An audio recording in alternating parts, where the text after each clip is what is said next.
Então, nós temos que colocar a nossa fé somente em Cristo.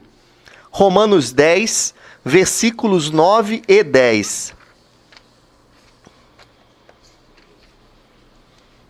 Diz assim: se com a tua boca confessares que Jesus é Senhor e creres em teu coração que Deus o ressuscitou, veja bem, foi Deus que ressuscitou a Jesus, dentre os mortos, serás salvo.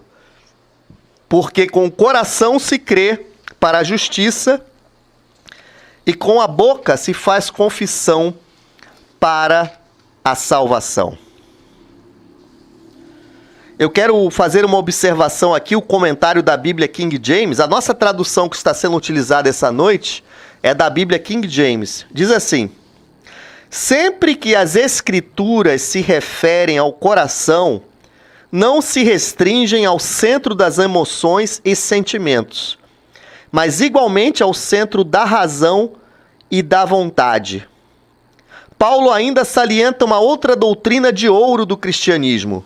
Jesus ressuscitou dentre os mortos e permanece absolutamente vivo hoje e eternamente. Talvez não, com certeza, nesse momento, você não consiga enxergá-lo com seus olhos físicos. Mas o fato de você não poder enxergá-lo com seus olhos físicos não nega a existência dele, que ele exatamente neste momento está vivo.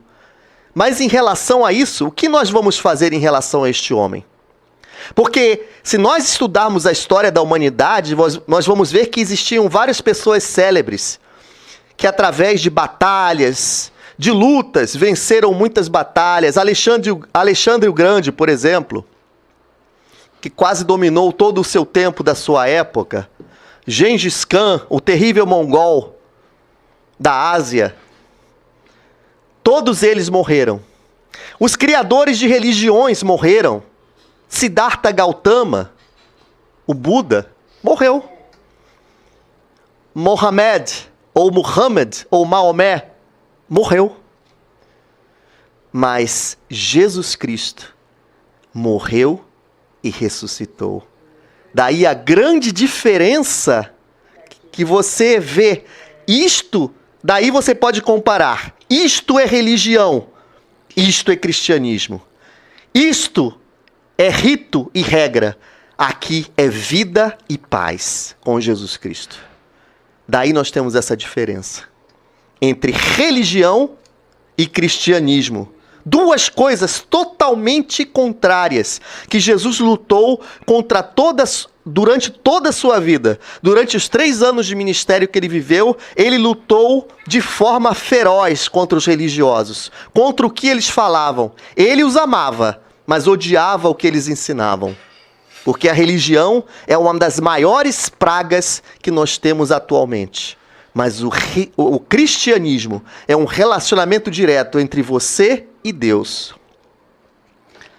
Mas a Bíblia fala em Romanos 10, 9 e 10, que acabamos de ler, se nós confessarmos que Jesus é o Senhor, isto é, se você fala que Ele é Senhor, isso vem da palavra grega kurios, aquele que tem total e completa autoridade sobre tudo que eu faço, tudo que eu penso e como eu vou viver nessa vida. Se eu confessar Jesus como Senhor e crer em meu coração ou na minha mente que Deus o ressuscitou dentre os mortos, eu serei salvo. É o que diz em Romanos 10, versículo 9. Então, pela fé, voltamos ao tópico principal, nós entendemos o que é preciso para ser salvo. É crer no que Jesus fez por você na cruz e na ressurreição. Confessar Jesus como Senhor. E também convidar Jesus para entrar em sua vida. Vamos ler em Lucas 6, 46? Lucas 6. Evangelho de Lucas, capítulo 6.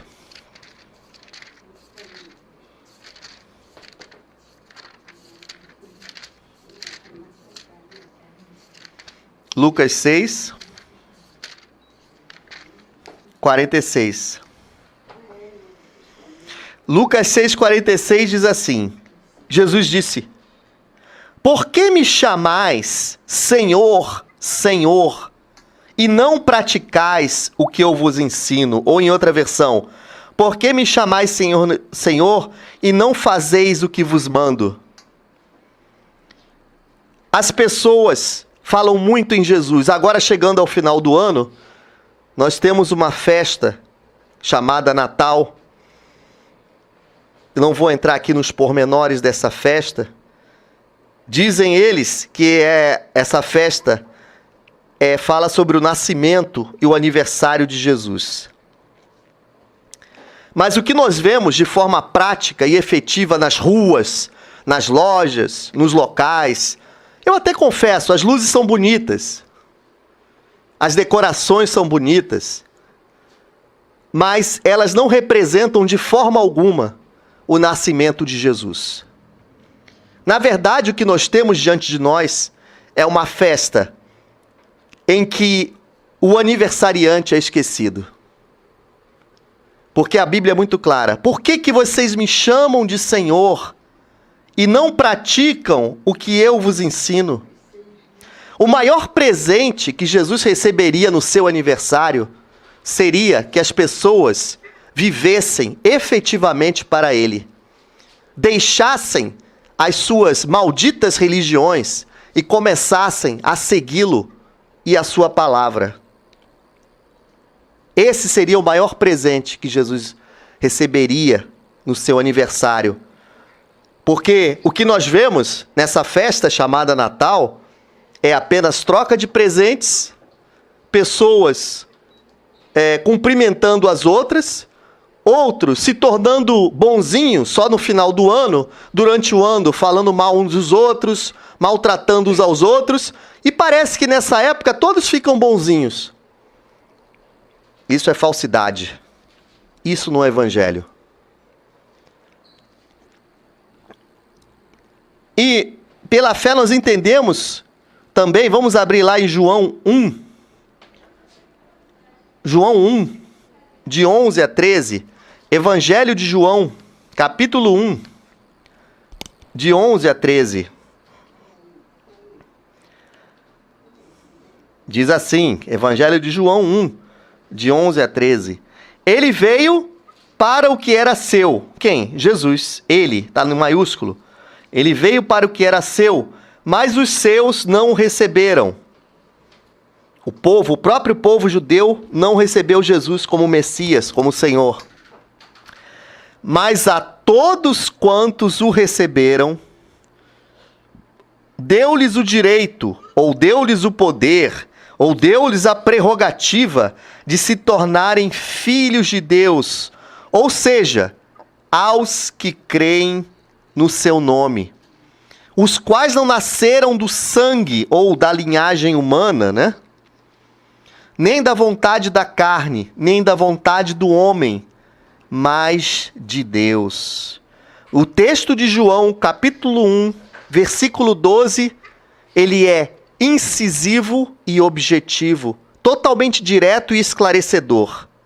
Ele diz da seguinte forma: todos que receberam a Jesus Cristo como Senhor se tornaram filhos de Deus. Se eu não recebi Jesus Cristo como Senhor, eu ainda não sou um filho de Deus. Então aquela frase popular que todos falam por aí, eu também sou filho de Deus, é mentira. Você só se torna um filho de Deus quando você crê em Jesus Cristo, na sua palavra, o obedece e o segue. O grande problema é que as religiões, com as suas estruturas, com os seus templos suntuosos, tiraram o foco de Jesus e transferiram para uma religião que busca seus próprios interesses, que transforma Deus num grande Papai Noel. As pessoas só veem a Deus quando precisam dele e não têm um relacionamento diário com Deus. O que nós vemos é isso. As religiões, principalmente as religiões evangélicas, se baseiam basicamente em retirar o dinheiro das pessoas prometendo a elas o céu, como faziam-se na época medieval, vendendo indulgências. Inclusive, esse final de mês foi aniversário das 95 teses de Lutero, que ele apregoou num templo na Alemanha, protestando contra a venda de indulgências que se fazia. Então, o que nós vemos hoje é um comércio da palavra de Deus.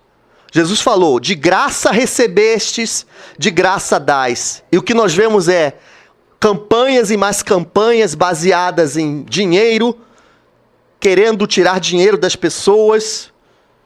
Às vezes você vê uma pessoa no templo que não tem nem dinheiro de passagem e eles exigindo 50, 100 reais. Quem pode mais dar R$1.000 para receber a bênção? É isso que nós vemos. Essa palhaçada não é o verdadeiro evangelho. O evangelho de Jesus Cristo é simples, é direto.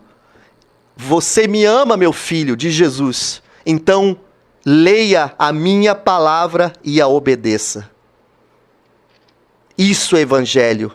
Isso é simplicidade. Isso é pureza. Isso é amor.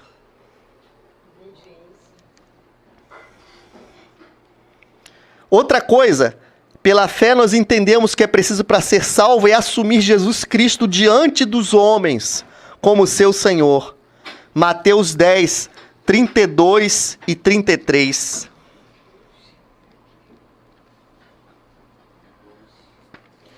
Ah, meu Pai, nos ajude a pregar o verdadeiro evangelho.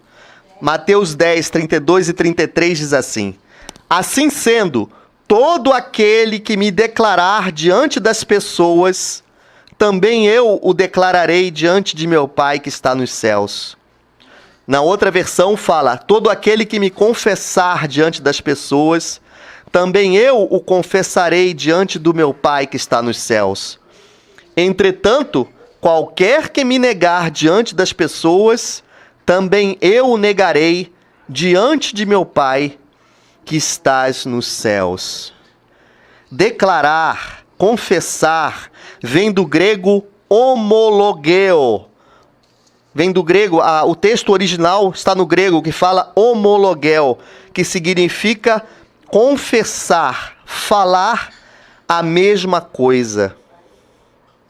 Se eu quero realmente seguir Jesus, eu preciso confessar, eu preciso dizer a mesma coisa. Se Deus diz, isto é errado, eu digo a mesma coisa que Deus, isto é errado. Se Deus diz, isso é certo, eu digo a mesma coisa que Deus, isso é certo. Isso é que significa confessar. É você dizer a mesma coisa que Deus diz. Mas como você vai dizer a mesma coisa se Deus diz, se você não lê a palavra de Deus? Como você vai saber como Deus pensa, se você não ler diariamente a Bíblia? Como é que você vai entender a vontade de Deus, se você não se refere, se você não faz da prática da leitura da palavra de Deus um hábito diário? Como?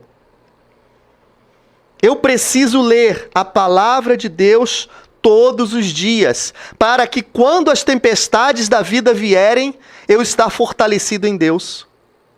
Muitas pessoas vão cair, porque elas têm simplesmente um ato religioso. Elas dizem, não, hoje eu vou ao culto, não posso perder o culto, e vão a não sei quantos cultos por ano.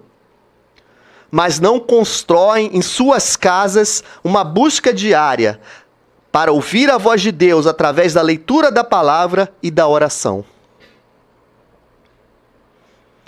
Se você vai a 1000 cultos por ano, o diabo não está nem aí, o inimigo da sua alma. Mas se você constrói uma vida de oração e leitura da palavra diária, você é uma ameaça para o reino das trevas.